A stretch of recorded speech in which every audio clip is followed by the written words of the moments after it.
नयाँ दिन नयाँ सुरुवात र म चाहिँ छु आज डुगा एसआरएलएम अफिसमा र आज चाहिँ हाम्रो केही गेस्टहरू आउनु हुँदैछ। गेस्ट भन्दा पनि आज हाम्रो सरहरू आउनु हुँदैछ र हामी चाहिँ यहाँ आज हामीलाई बोलाइएको थियो। हामी जति पनि डब्लुडिएस प्रेसिडेन्ट सेक्रेटरी डब्लुआरपी बिआरपी सिआरपी जति पनि छौँ हामी सबैलाई बोलाउनु भएको थियो र यो चाहिँ किन बोलाउनु भएको थियो केही कुराहरू जानकारी दिनुको लागि केही कुराहरू सिकाउनुको लागि र यो चाहिँ हाम्रो रहेको छ अरू डब्लुडिएस वार्डको है।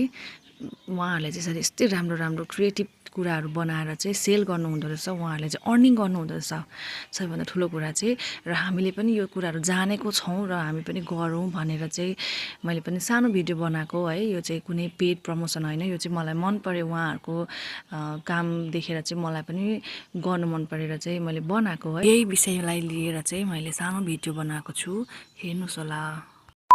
नमस्कार, आज चाहिँ हामी एसएचजी मेम्बर यहाँनिर चाहिँ धेरैवटा वार्डहरू भेला भएका छौँ है। र यहाँ हाम्रो चाहिँ धेरैवटा कलेक्सनहरू यहाँ ल्याएको छ र तपाईँलाई यो विषयमा म केही जानकारी दिन्छु है। र यहाँ एसएचजीको मेम्बर उहाँले तपाईँलाई भन्नुहुनेछ।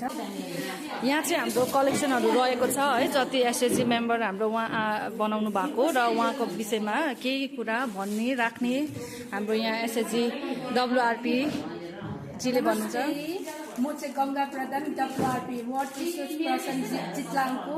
अनि यहाँबाट जति पनि हाम्रो आमाहरूले ल्याउनु भएको छ, हाम्रो आमा दिदीबहिनीले घरमा खाना पकाएर घरको सब काम गरेर पनि सबै काम गरेर नि हामीले एक्स्ट्रा गर्नुभएको छ। यो चाहिँ जति पनि कलेक्सन छ नि साखुबाट ल्याउनु भएको होइन। यो चाहिँ पर्दा बाँध्ने होइन।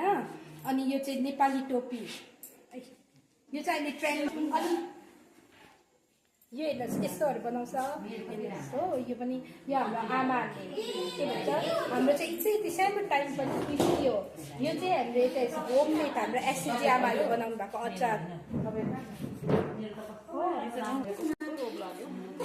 हामीलाई चाहिँ एसएचजी किन इम्पोर्टेन्ट छ तपाईँले अलिकति डिस्क्राइब गरिदिनुहुन्छ? हाम्रो लागि चाहिँ नि हामी अब हाउसवाइफ भएर प्लस घरको आमा भएर चाहिँ एसएचजीमा जोइन हुनु, तपाईँहरूलाई जोइन हुनु भनेको कारण चाहिँ किनभने सेल्फ हेल्प ग्रुप हो एसएचजी भनेको। आफैले तपाईँले आफ्नै बाउलाई त बाँकी माग्यो भने नि भरोसा विश्वास गर्दैन आजकलको जमानामा होइन। तर हाम्रो यहाँनिर म्यामले चाहिँ जब चाहिँ हामी एसएचजीमा जोइन हुन्छ नि हामीले सब कुरामा पनि हामीले प्रफिट पाउँछ। के पाउँछ भने फर्स्ट अफ अल हामीले लोन पाउँछ।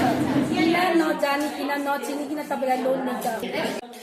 एसएचजीमा लोन त दिन्छ, तर हामीले कसरी यसलाई उपयोग गर्न सकिन्छ, कुन प्रकारले हामीले कसरी यसलाई चलाउन सकिन्छ अलिकति तपाईँले भनिदिनुहोस्। हामीले एसएचजीबाट लोन लिन्छौँ होइन। लोन लिएर हामीले अब म मेरै इक्जाम्पल दिँदैछु। म चाहिँ अब निटिङ प्रडक्टहरू बनाउँछु होइन। मैले त एसएचजीबाट लोन लिएर प्रडक्टहरूको लागि मेटेरियल्सहरू किन्छु होइन। त्यो मेटेरियल्सहरू किन्यो, त्यहाँबाट सेल हुँदै जान्छ। त्यो सेलबाट चाहिँ म लोनको इन्ट्रेस्ट र लोन तिर्छु होइन। हो त्यसरी नै अब चल्दै जान्छ। त्यसरी चल्दा लोन पनि तिर्न सकिन्छ। आफ्नो प्रोडक्टहरू बेच्दै आफूलाई इन्कम पनि हुन्छ हो। यसरी नै अब हामी चल्दै जान्छ। हुन्छ, थ्याङ्क यू। र यसरी हाम्रो है एसएचजीको दिदी आमाहरूले चाहिँ यसरी अर्निङ गर्नुहुन्छ। धेरैवटा कुराहरू बनाएर हामीले धेरैवटा प्रडक्टहरू बनाएर एसएचजीमा लाग्नु भनेको चाहिँ आफूले आफ्नो जिन्दगी बनाउनु है। हामीले आफै अर्निङ गर्न सक्दा चाहिँ अब यो चाहिँ एउटा हाम्रो कमाउने आधार पनि हो होइन। अनि हामीले यसबाट धेरै कुरा सिक्नु पाइन्छ र हामीले धेरैवटा नयाँ कुराहरू सिक्नु पनि पाइन्छ भन्दै आजको यो कुरालाई धन्यवाद।